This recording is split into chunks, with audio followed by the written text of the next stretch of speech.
لیکن یہ ہے کہ ہمارے ہاں معاملہ وہی جو دینی تحریکات میں نظر آتا ہے کہ اس حوالے سے جو بھی جس ڈگر پہ بھی چلا دیا گیا ان کو بس وہ چلتے رہے. تو اس لیے ایک تو یہ ریزن بتایا تھا ہم نے. دوسری ریزن پہ ہم نے بات کی تھی کہ مقصدیت نہیں ہے, آبجیکٹیوز جو ہیں وہ ڈیفائن نہیں ہیں.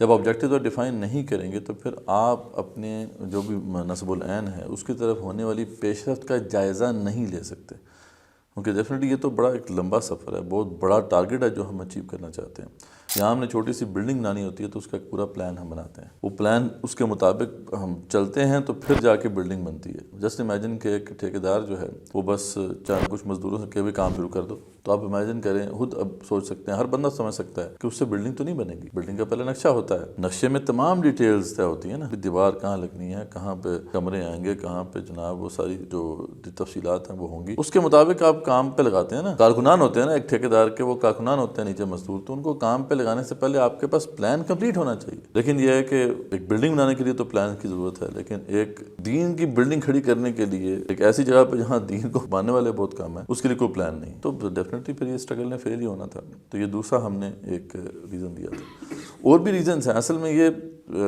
جو جیسے آپ نے سوال بھی کیا کہ ہم اکثر جو ہے جب اس پہ بات کرتے ہیں تو لوگ کہتے ہیں سولوشن دیں. فوراً سے پہلے وہ سولوشن کیا ہے؟ سولوشن ذریعہ بات یہ ہوگا کہ جو غلطیاں پہلے لوگوں نے کی ہیں وہ اب نہ کریں, اور اس کو جو پروسیسز ان کے پاس تھے یا جو انہوں نے اسٹریٹجیز ڈپلوائے کی تھیں ان سے بہتر آپ اسٹریٹجیز لے کر آئیں نا. ان کے ذریعے بات ہے جس طریقے سے وہ چلتے رہے اس طریقے سے, تو یہی ہے جو ہمارے سامنے ہے. تو اگر آپ رزلٹ جنریٹ کرنا چاہتے ہیں تو آپ ان پرابلمس کو ذرا گہرائی سے سمجھیں. تو اس لیے ہم ویسے تو چیزیں اور بھی ہیں, جیسے فار ایگزامپل اب آپ نے کہا کہ 2-3 چیزیں ہم مینشن کر دیتے ہیں, گو کہ تفصیلات تو بہت ساری ہیں, لیکن اگین جیسا آپ نے بتایا ہے اور ہم سمجھتے ہیں آپ کی آڈینس, کیونکہ ہماری قوم کا معاملہ یہ ہے کہ وہ جلدی چاہتے ہیں کہ سولوشن بتائیں فوراً سے پہلے. تو خیر چلیں کوشش کرتے ہیں.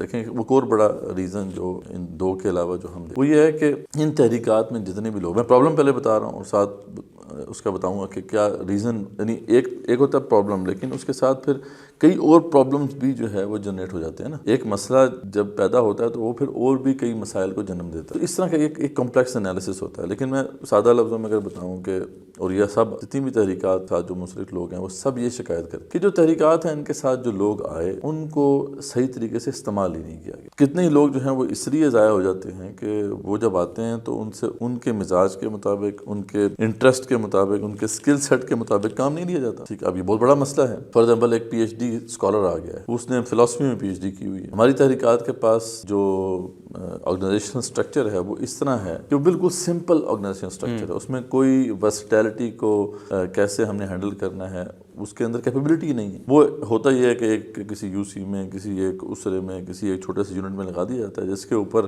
ایک ناظم ہوتے ہیں یا امیر صاحب ہوتے ہیں. اب ان کو پتہ ہی نہیں کہ یہ جو PhD اسکالر آئے ان کو کس مقصد کے لیے ہم نے استعمال کرنا, یہ کیسے کام لینا ہے, کیسے ان سے کام لینا. بس وہ بیسک لیول کا کام ہے, چاہے وہ ایک مزدور شامل ہو جائے, چاہے وہ کوئی اسٹوڈنٹ شامل ہو جائے, چاہے کوئی بہت بڑا اسکالر شامل ہو جائے, ان سب کے لیے کوئی متعین لائنز آف ورک نہیں ہیں. اچھا سر, معذرت میں آپ کی بات کاٹ رہا ہوں, آڈینس کے سامنے میں یہ اس وجہ سے یہ بات رکھنا چاہ رہا ہوں, آپ کی بات بھی اسی وجہ سے کاٹی ہے کہ سیرت میں بھی ہمیں یہ ملتا ہے کہ نبی صلی اللہ علیہ وسلم ہر صحابی سے ان کی جو کیپیسٹی یا ان کی جو ایکسپرٹیز ہوتی تھی, صلاحیتیں جی ان کے مطابق وہ کام لیا کرتے تھے. تو میں نے یہ اس وجہ سے بات ایڈ کی کہ یہ سیرت سے بھی آپ کی بات میچ کر رہی ہے. یہ بہت ہی اہم بات ہے جو مدثر صاحب فرما رہے ہیں نا, یہ بہت ہی اہم بات ہے. اس سے یہ سب سے بڑا نقصان جو ہوا وہ لیڈرشپ ابھر کے اوپر نہیں آ پائی, ان کی صلاحیتوں میں جو ہے وہ نکھار نہیں آ پایا, ان کو بالکل جو ہے وہ